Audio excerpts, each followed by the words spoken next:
Hey guys, it's Eddie the Grouch, and today we're going to do something completely different. This is a torch, or torchair, or whatever they call it. It's one of them floor standing halogen lights. And I really like these, and they really used to be common years ago, and I kind of miss them.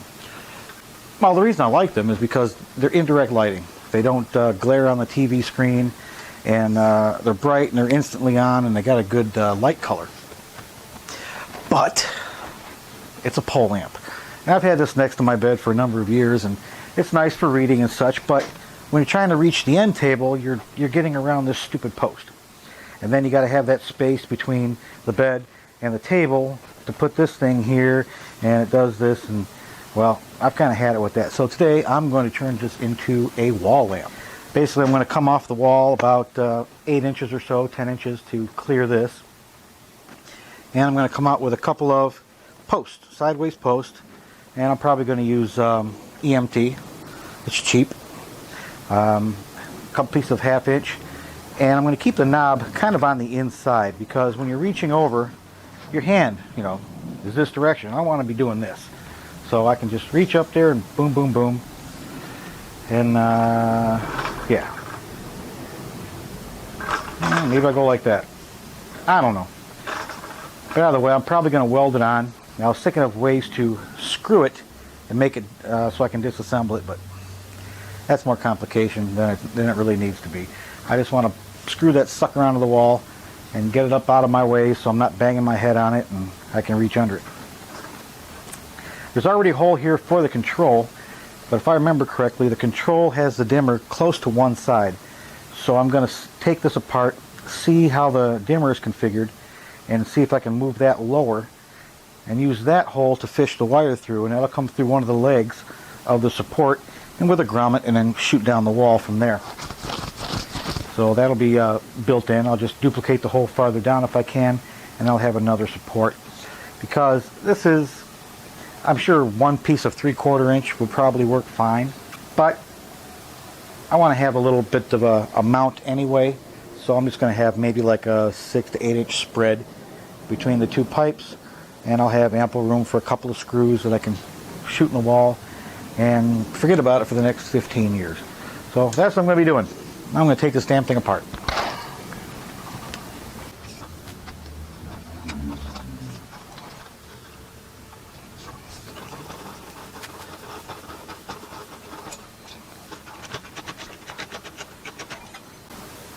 Oh, can't believe it. One of them I haven't fixed yet. Normally I've gone through and replaced the dimmers by now. But it looks like I got a lot of room that I can bring this down.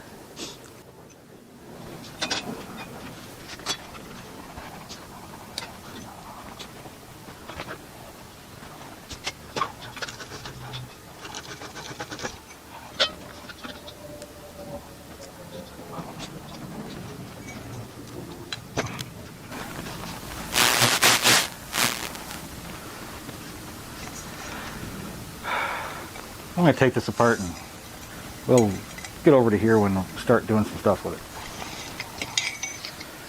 Okay, here's the dimmer for these lights. There's a little heat sink on there. I want to spin it around and put the hole close to the end. And I'm just trying to see if the heat sink is going to clear.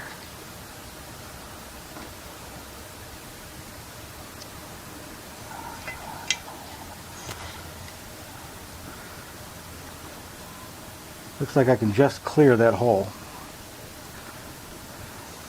if I put it something like that. And the wires will just keep from getting through, and then I'll pick up one of them hardware store plastic pop-in caps to cover that up. And I might even take about 1/4 inch off this heat sink just to make sure I've got the room. That way I can reuse this hole. So at this point, I just need a approximate diameter and see if I have any hole saws that I can use to contour the pipe that I'm going to be spot welding to it, or tack welding, or however I'm going to do it. What have I got here? I got one that's a little too small and one that's a little too big. Doesn't that just figure? Actually, that's much too big. I guess I'm going to have to go with a little bit too small. Ooh, is that dull? I think that might be one of my next projects. I just watched Halligan's working on his lathe drawbar. And that's got a nice little hand wheel on it. And I'm thinking of doing something like that for my mill head drawbar, because with a Morse taper, it's a pretty shallow taper, and you can get a lot of strength on it with your hand. I really should not be using a wrench to tighten this up, because then I got to beat the snot out of it to get it out.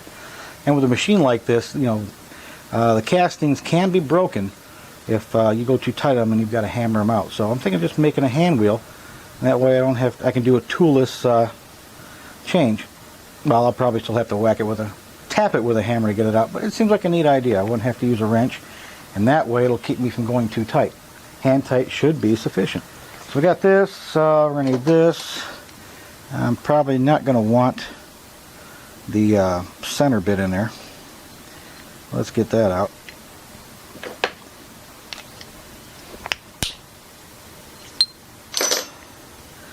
Now the bad thing about this particular mandrel is it's great any other time.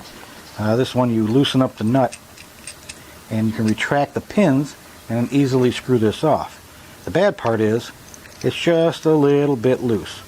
Normally not a problem, but it might jump around while I'm doing the pipes. Let me see if I have a more sturdy mandrel. Well, I've got a pinless, but it is too small. So I'm just going to have to let it tighten up. What are you going to do?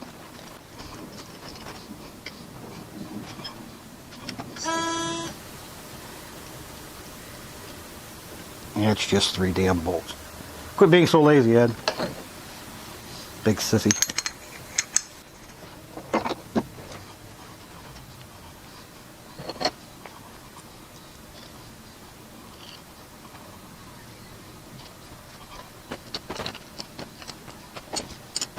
Ding.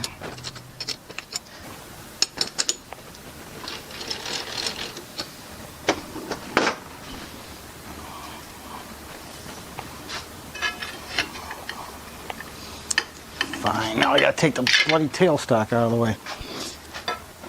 I hate cutting a piece of pipe or any material just to make it fit, because then I've got 2 small pieces I can't use anywhere. So I like to keep everything as long as I can until I need it. So looks like a little bit more work.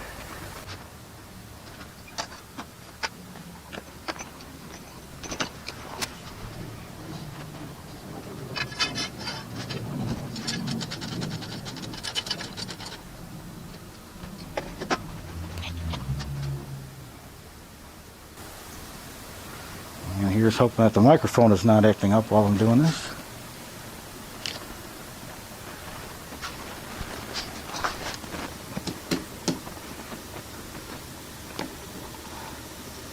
And I'm just eyeballing. It's going to be a sloppy cut anyway.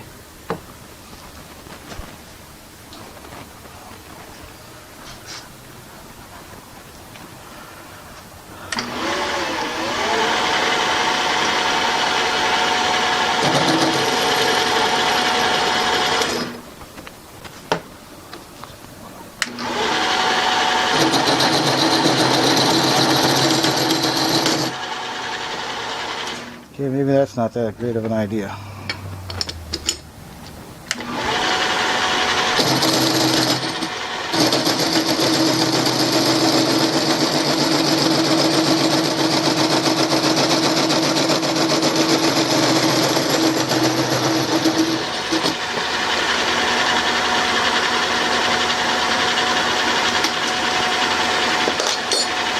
Oh, that's off.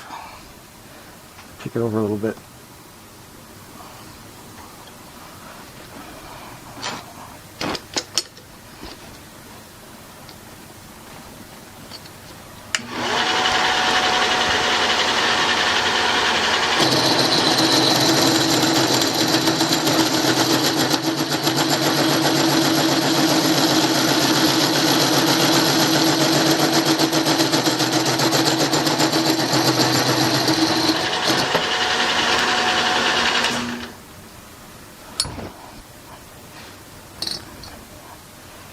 that's kind of the right place.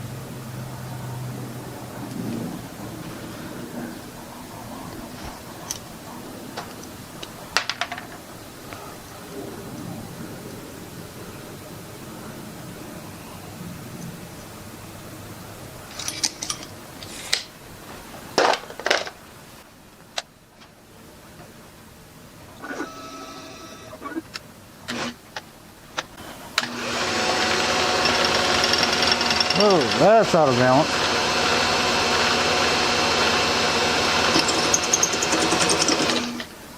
Did I forget to tighten something down?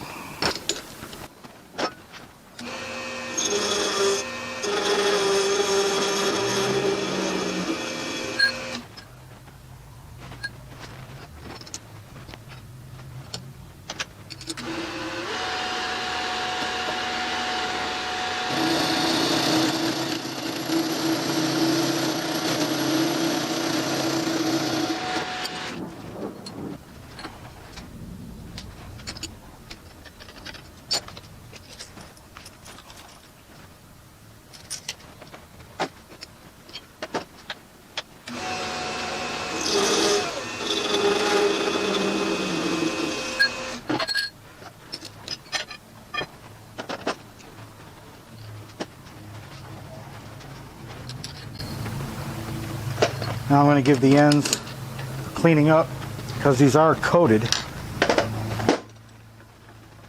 Galvanized, I should say. So I don't want to be welding on the galvanized, brazing or not. I don't want to get it hot enough to where it's going to get ugly.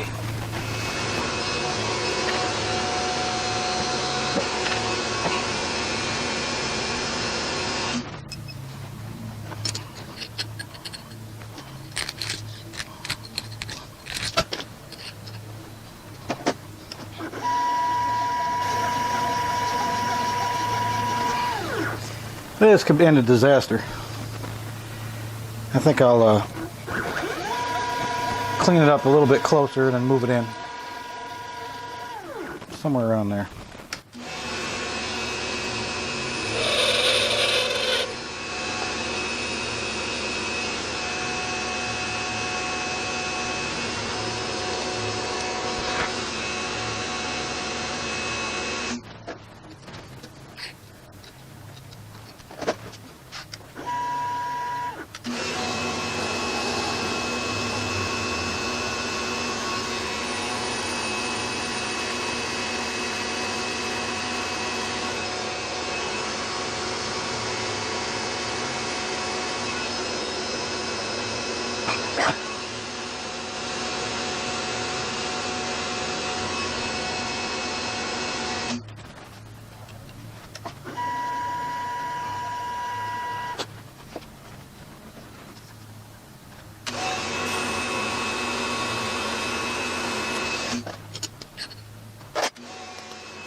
Might work.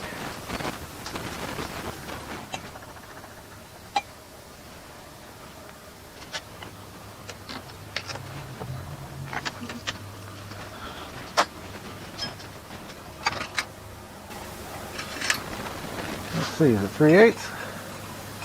Not quite.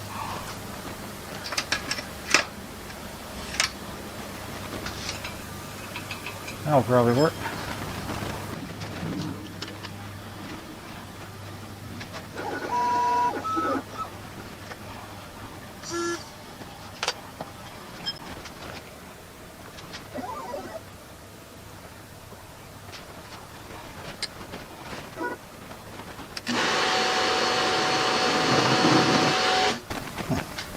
good chance that this is 3/8. Oh, I guess I don't want to use that.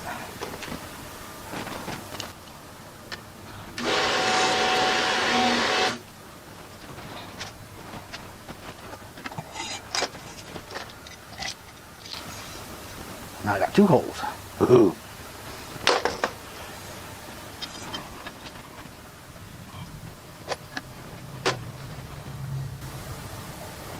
Because I do need to put a hole under the leg that goes to the matching hole in the piece, just to make fishing the wire a little bit easier in case it comes to that. This is one of them Harbor Freight. No, it ain't Harbor Freight. It's that crappy CME company. And these flutes are almost negative rake, the way they're machined. And they're not even sharp. So it's a real pain in the ass to try to drill with this thing, but it's all I've got right now. But stay away from cheap-ass budget drills. That's all I can think of. I mean, for something you're not going to use a whole lot, like a number leather set for exact sizing for some weird stuff that you're only going to use seldomly, yeah, okay, maybe, because a good set of those is pretty damn expensive. But for your everyday jobber bits and regular bits, get a decent set. As, you're going to kick yourself in the pants if you don't.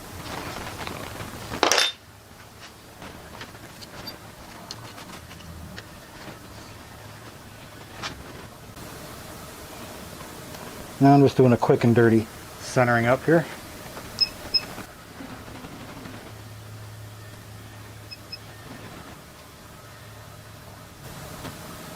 Yeah, somewhere in that neighborhood.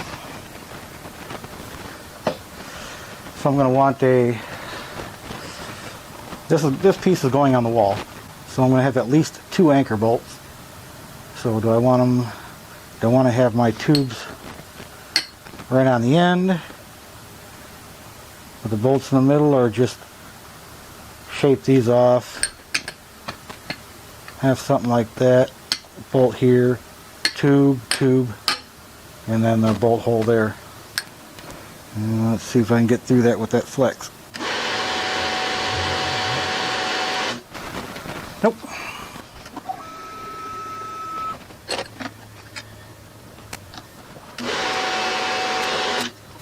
I was hoping to drill in countersink with that, but that is one pissy ass drill. I'll try higher speed.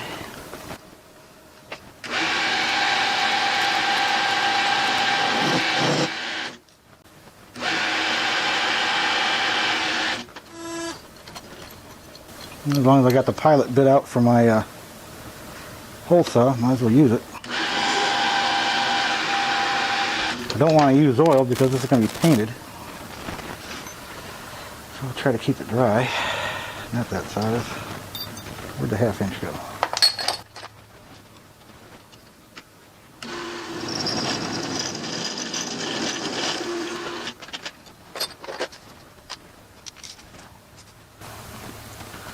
Let's see, 6 or 8 inch spread.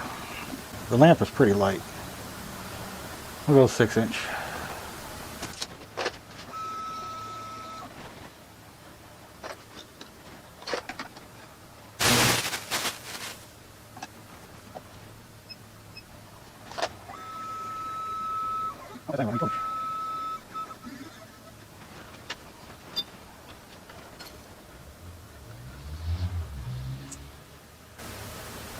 This section does not need a hole. I'm just kind of using it as a mark.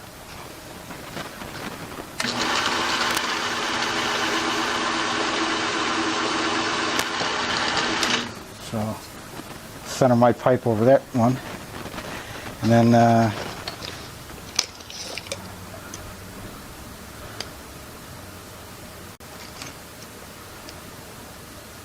about 1 3/4.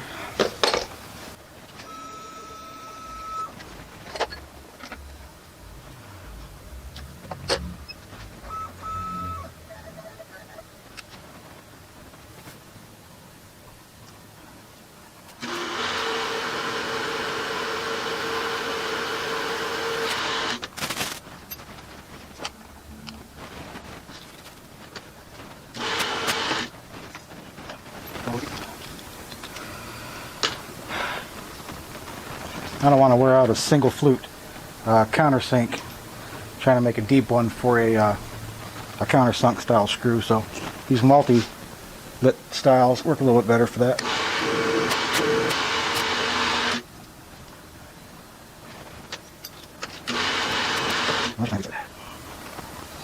Alright, let me do a little welding and some stuff, and I'll get back here. Since I didn't want a lot of beads, I decided to braze it instead. That should clean up a little bit better. Now I just gotta braze the flat piece on. I might even just arc weld that. Don't know. I'm gonna finish sanding that. Get that piece together, give it a quick squirt of paint, and hopefully it'll come out the way I want it. Well, it's probably hard to see. That's just since I painted black. But this is it here. That's how it's going to sit on the wall. Well, not this wall. But so now I just got to fish the wire through, put in the knobby thing, and put it in the bedroom. The paint's still kind of touchy, so I'm trying not to affect it too much. But I put a rubber grommet in the back here on the hole on the stem. So I'm going to try to fish that in.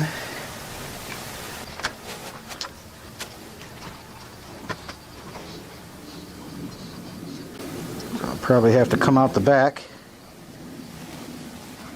and then feed it straight through to the other hole.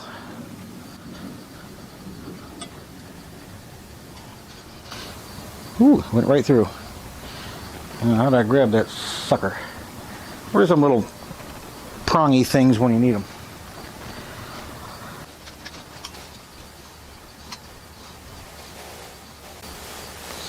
Don't try this at home, kids. I'm a professional. Why don't you push the right portion of the wire, you dumb nut?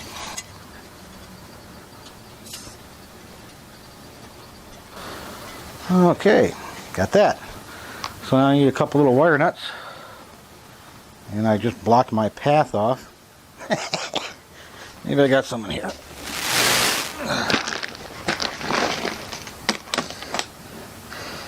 Oh, got lots of them in there.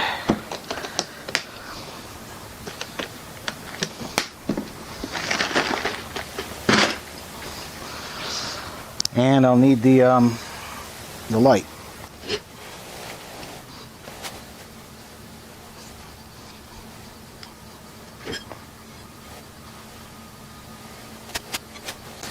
Coolness.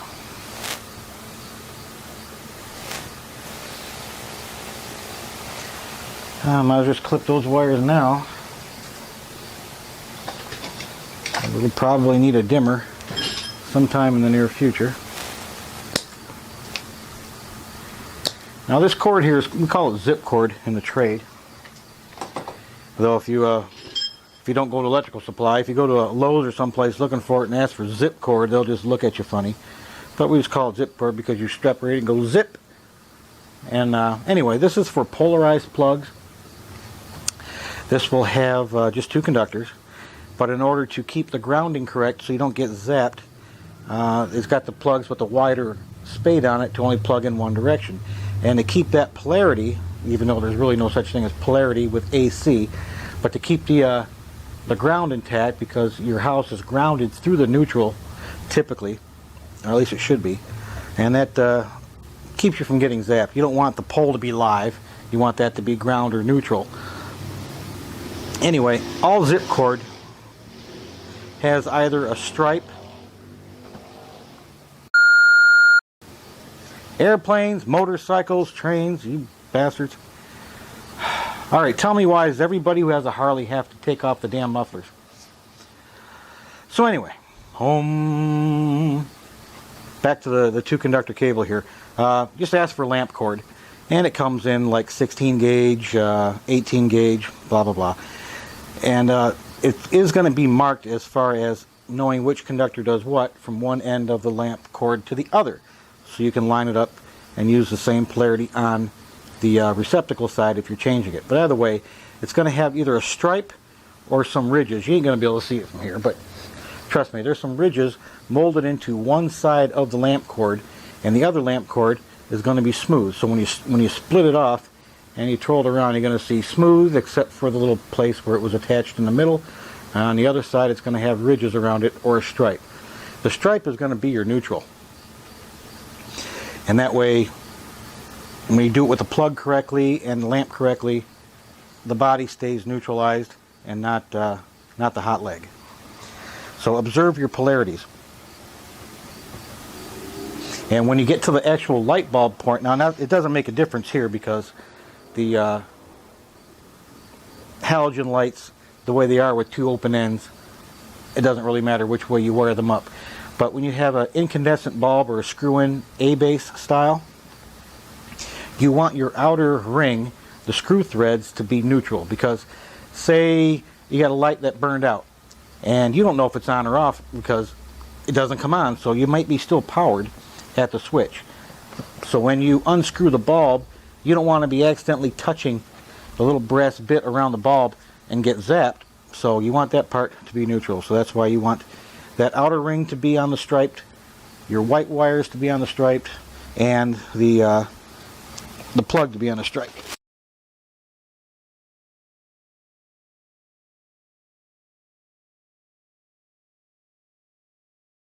Any little lug here is the hot side. We can't use negative and positive with AC, so we got to use neutral and hot.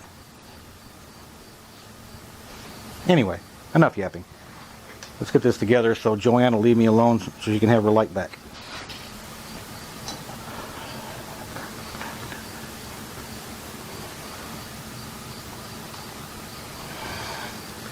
There is absolutely nothing wrong with screw-on style wire nuts if you use them correctly. You want to make sure there's no little wild hairs sticking out to rest against the inside metal of this tube. You want to make sure all the conductors and all the metal is inside the wire nut. I'm going to use a couple of grays or blues, small blues, which would be the appropriate size for this small wire. And you don't have to go all ape shit as far as twisting them together or soldering them. That's just, the wire nut does that for you. The wire nut has a little metal spiral spring inside.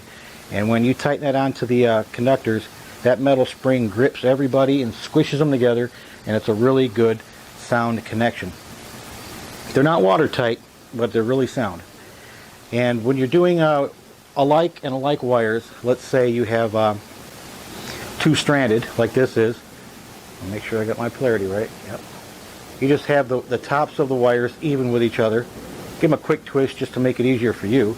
It's not needed, but it is convenient to keep them together while you're putting on the cap. And as you're putting the cap down, start spinning. That way you're not pushing the outer strands away from the spring. So everybody gets inside, and you just look and make sure there's no metal bits sticking out, and you're groovy. If you are using wire nuts with stranded and solid conductor, I find it helps to give the solid conductor just a little bit of a lead sticking up. If you go with the stranded wires first and you start with a wire nut, sometimes what can happen is it'll start gripping on the stranded one and it'll start twisting it around the solid one, and all it'll do is pull the stranded one up, and the solid one may not get under the spring. So by doing it first, the first couple of threads of the wire nut capture the solid one, and then it starts riding on the stranded, and then they all get squished together and get a connection. But when you're going alike and alike, keep them even on the top. A lot of times it's easier just to cut your wires or strip your wires, twist them together, and then give them a trim at the top if you can't seem to get them lined up. It doesn't have to be perfect, you just want to be close.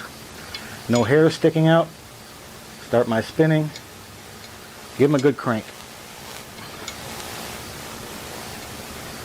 And that's all there is to it. I've been doing that for close to 40 years and never had a problem with them yet. My favorite brand of wire nut is Ideal. Buchanan's suck. Scotch locks suck. I think B-cap is Buchanan. Either way, they suck. You want to get Ideal brand. They have the best springs. They take up the least amount of space. And if you have to get one wire nut to keep around the house for most of your home wiring, this is called a twister. This is this has a slightly wider angle on the internal spring, and this will capture 3 different size wire nuts worth. So you'd have your, I probably don't have them all in here, but your basic sizes that you're going to use around the house are either reds when you're putting a lot of stuff together. Now there's plain.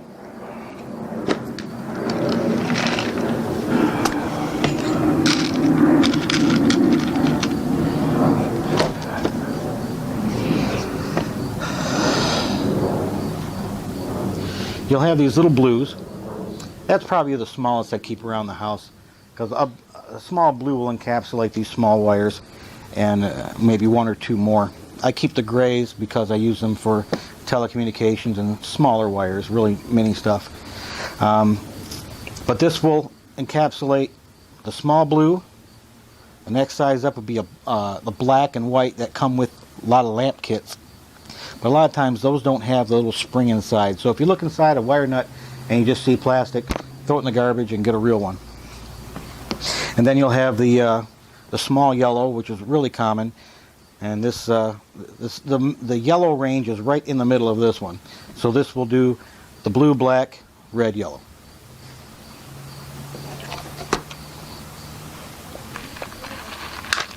Anyway, I don't have enough here to show you. That's just on the side anyway. Don't pay attention to me, I'm rambling. But these are really handy to keep around the house for house wiring or commercial.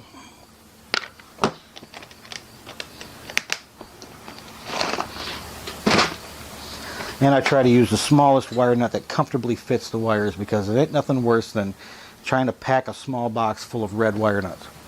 Ugh. Okay, so we got that's connected. And I'm going to snake those in here. And I want just enough to where if I have to service this, I'm pulling the wrong one again, yeah, that I can get everything out and reach it. And then on this end, like I said, I'll just get a one of them plastic bumper caps to smack in, you know, like get lost on bed frames and such. So that's cool.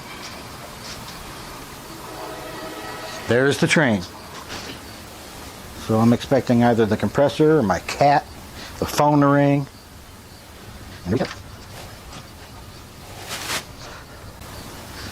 I wasn't planning on putting a fishing wire up and putting a light box in the wall, so this will just be a, and wherever it falls, that's where it goes. I can deal with the cord.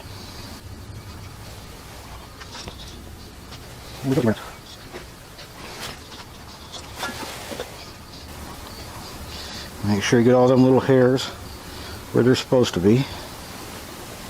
Double check, make sure nothing's sticking out. As double checking now and spending those extra few seconds will sure save a lot of time of troubleshooting and tracking down a short later. Well, the mic took a puke, started getting real scratchy, and then it was just all static. I'll look into that. Anyway, I'm just babbling a lot while putting the light back together. And I was going on about halogen lights. The overwhelming majority of times that it doesn't work right, it's going to be the light socket itself.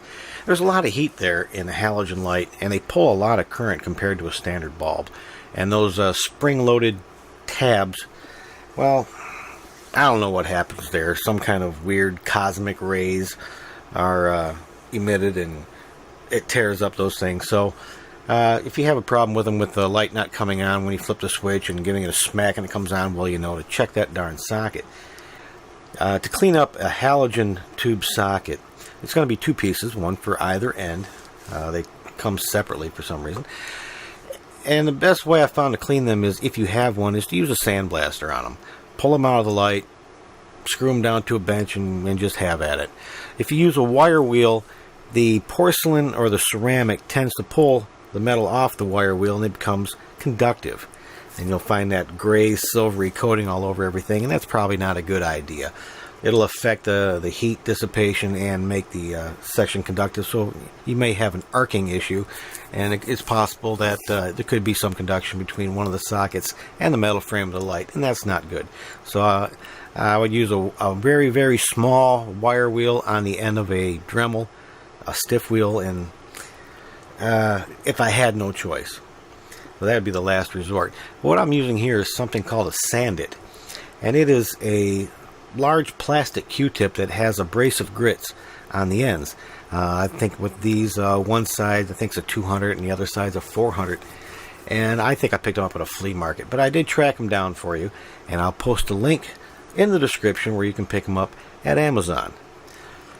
Another alternative in a slightly different shape is something called like an emery coated cuticle stick.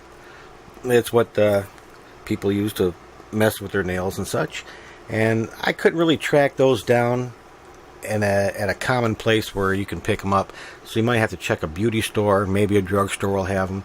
I couldn't find them on Amazon except for one place that doesn't seem to be selling them anymore, but you'd think they'd still be around. But those are usually on a nice stiff wooden stick, a round wooden stick with like an angle point on it, and that gives you another option for getting into tight places and cleaning up, some little doohickey things. So give that a try too, or send your wife or girlfriend in there to get them for you so you don't get embarrassed. What else was I babbling about? Probably nothing of interest. Probably mentioning about when you're handling a halogen bulb, the grease from your fingers will burn out a halogen tube. The grease, schmutz, whatever you want to call it, creates localized heating. The glass needs to emit and disperse the heat evenly, otherwise you get localized heating and it just causes the bulbs to burn out, and it's just not worth the aggravation. So every time you handle them, wear rubber gloves, or clean rubber gloves, or just keep it inside of a tissue and give it a good wipe down before you put it back in the lamp. Anyway, that's it for this project, and I hope you got something out of it. Until next time, take care.